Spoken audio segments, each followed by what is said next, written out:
ለመሆኑ ምግብ እየበላችሁ ውሃ የመጠጣት ልማድ አላችሁ?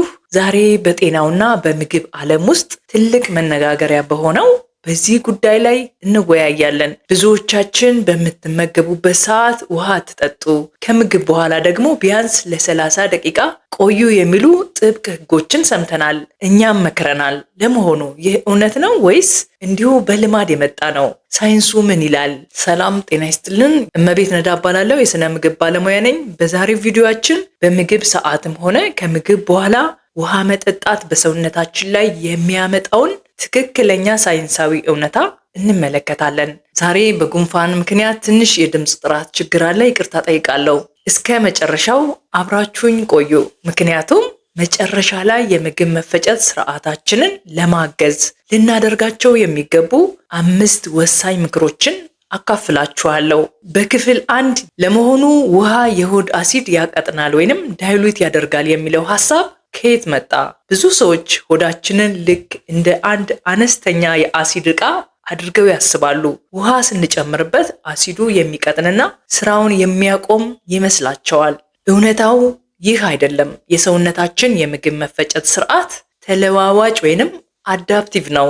ምግብም ሆነ ፈሳሽ ወደ ሆዳችን በገባ ቁጥር ሆዳችን እንደ ምግቡ ክብደትና ብዛት አዲስ አሲድና ኢንዛይሞችን በዚያው ቅጽበት በከፍተኛ ሁኔታ ማምረት ይጀምራል። ስለዚህ ምግብ እየበላን ውሃ መጠጣት የሆድ አሲድን የመበረዝ አቅም የለውም። ውሃው በገባ በጥቂት ደቂቃዎች ውስጥ ሆዳችን ራሱን አስተካክሎ የሚፈልገውን የፒኤች መጠን ይጠብቃል።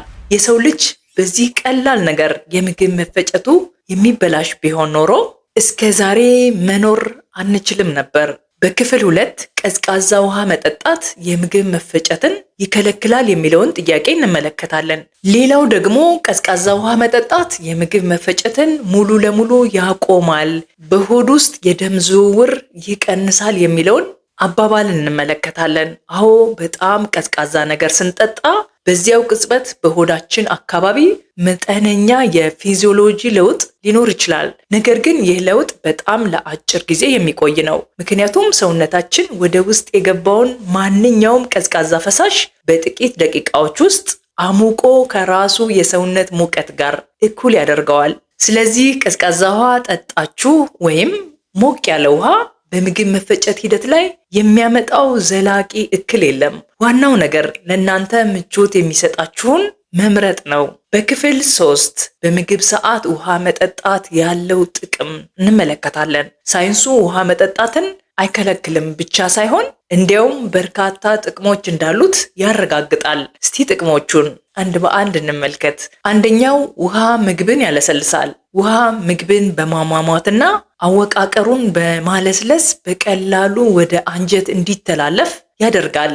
ሁለተኛ ውሃ የምግብ ንጥረ ነገሮችን ለመምጠጥ ወይንም ለማስረግ ያገለግላል።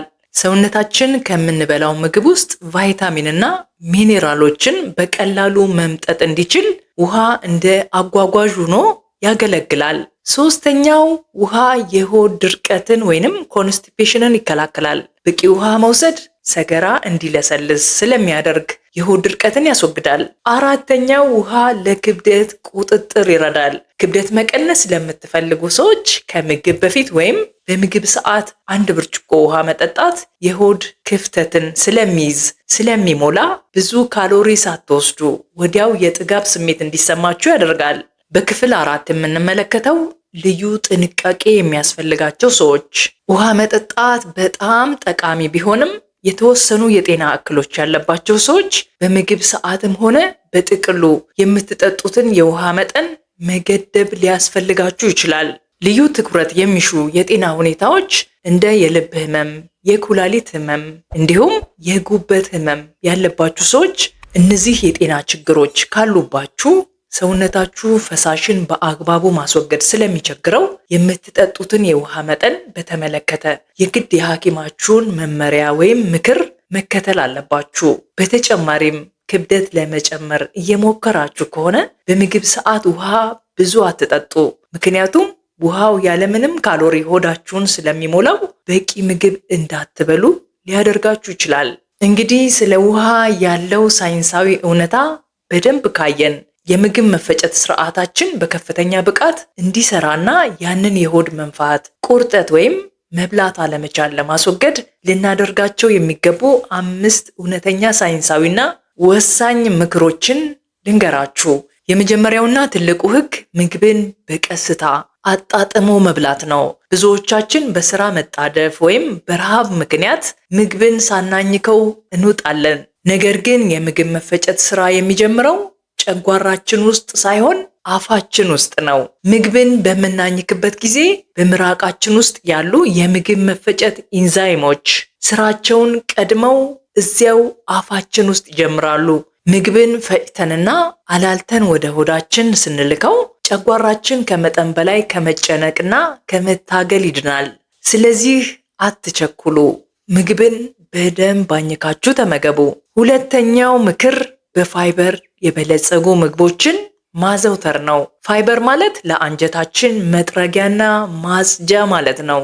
እንደ አትክልት፣ ፍራፍሬ እና እንደ ምስር፣ አተርና ሽምብራ የመሳሰሉ ጥራጥሬዎችን አዘውትረን ስንመገብ ለአንጀታችን ጤና እና ለተስተካከለ የምግብ መፈጨት ስርዓት ወሳኝ ሚና ይጫወታል። ነገር ግን እዚህ ጋር አንድ ትልቅ ሚስጥር አለ።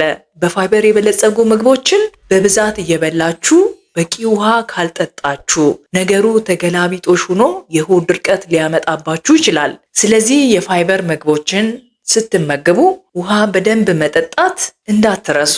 ሶስተኛው ነጥብ መንቀሳቀስ ነው። ከምግብ በኋላ ወዲያው ሄዶ አልጋ ላይ መተኛት ወይም ሶፋ ላይ ለሰዓታት መቀመጥ ለሆድ መንፋትና ማቃጠል ትልቁ መንስኤ ነው። ሰውነታችን ንቁ ሲሆንና ስንንቀሳቀስ በአንጀታችን ዙሪያ ያሉ ጡንቻዎች አብረው ይነቃቃሉ። ይህ ደግሞ የበላነው ምግብ በአንጀታችን ውስጥ በቀላሉና በፈጣን ሁኔታ እንዲጓዝ ያደርገዋል። ከምግብ በኋላ ቢያንስ ለ10 ወይም ለ15 ደቂቃ ቀለል ያለ በቤት ውስጥም ቢሆን የእግር ጉዞ ማድረግ ሆዳችሁን በጣም ያሳርፈዋል። አራተኛው ምክር ምናልባት ብዙ ሰው ትኩረት የማይሰጠው ግን በጣም አስገራሚ ሳይንስ ነው። እሱም ጭንቀትን ማስወገድ ነው። ሰውነታችን ሲጨነቅ ወይም በውጥረት ውስጥ ሲሆን አድሬናሊን የሚባል ሆርሞን ያመነጫል። ሰውነታችን በዚህ ስሜት ውስጥ ሲሆን አሁን አደጋ ላይ ነኝ ብሎ ስለሚያስብ ምግብ የመፍጨት ስራውን ሙሉ በሙሉ ያቆማል ወይም ያዘገየዋል። ለዚህ ነው ተናዳችሁ ወይም ተጨንቃችሁ ስትበሉ ምግቡ ሆዳችሁ ላይ ቁጭ የሚለው። በተለይ በምግብ ሰዓት ስልካችሁን አስቀምጡ፣ ጭቅጭቅ ያለው ወሬ አቁሙ፣ ተረጋጉና ተመገቡ። አምስተኛውና የመጨረሻው ጠቃሚ ምክር የምግብ ሰዓትን ማስተካከልና ፕሮግራም መያዝ ነው። የሰውነታችን የምግብ መፈጨት ስርዓት የተስተካከለ ልምድን ይወዳል። ሁልጊዜ በተመሳሳይ ሰዓት የምንመገብ ከሆነ ሆዳችን ያ ሰዓት ከመድረሱ በፊት የምግብ መፈጨት አሲዶችንና ኢንዛይሞችን አስቀድሞ በማዘጋጀት ይጠብቀናል። ይህ ደግሞ ምግቡ እንደገባ በፍጥነትና ያለምንም ችግር እንዲፈጭ ያደርገዋል። በተቃራኒው ሰዓታችንን ሳንጠብቅ ዝም ብለን በያገኘነው ሰዓት ስንመገብ የምግብ መፈጨት ስርዓታችን መቼ እንደሚሰራና መቼ እንደሚያርፍ ግራ ይጋባል። በጥቅሉ በምግብ ሰዓትም ሆነ ከምግብ በኋላ ውሃ መጠጣት ምንም አይነት የምግብ መፈጨት ችግር አያመጣም። ሰውነታችን በጣም ጠንካራና ከተለያዩ ሁኔታዎች ጋር ራሱን ማስተካከል የሚችል ድንቅ ተፈጥሮ አለው። ለመሆኑ በቀን ውስጥ ምን ያህል ውሃ እንደምንጠጣ እንዴት ማወቅ እንችላለን? ያንን በቀን 8 ብርጭቆ የሚለውን ግትር ቁጥር ተውት። ቀላሉ መንገድ በ24 ሰዓት ውስጥ የምንሸናውን ብዛት ማየት ነው። አንድ ጤናማ ሰው በቀን ከ4 እስከ 8 ጊዜ በአማካይ ከ6 እስከ 7 ጊዜ ሽንት ቤት የሚሄድ ከሆነ በቂ ውሃ እያገኘ መሆኑን ያሳያል። የዛሬው ርዕሳችን ይህንን ይመስል ነበር። ሐሳቡ ጠቃሚ ሆኖ ካገኛችሁት ቪዲዮን ላይክ፣ ለወዳጅ ዘመዳችሁ ሼር ማድረጋችሁንና አዳዲስ የጤና መረጃዎች እንዲደርሳችሁ ቻናላችንን ሰብስክራይብ ማድረጋችሁን አትርሱ። እናንተስ በምግብ ሰዓት ውሃ የመጠጣት ልምድ አላችሁ? ያላችሁን ልምድ ከታች በኮሜንት መስጫው ላይ አካፍሉኝ። በሚቀጥለው ቪዲዮ እስከምንገናኝ ጤናማ ሆናችሁ ቆዩኝ።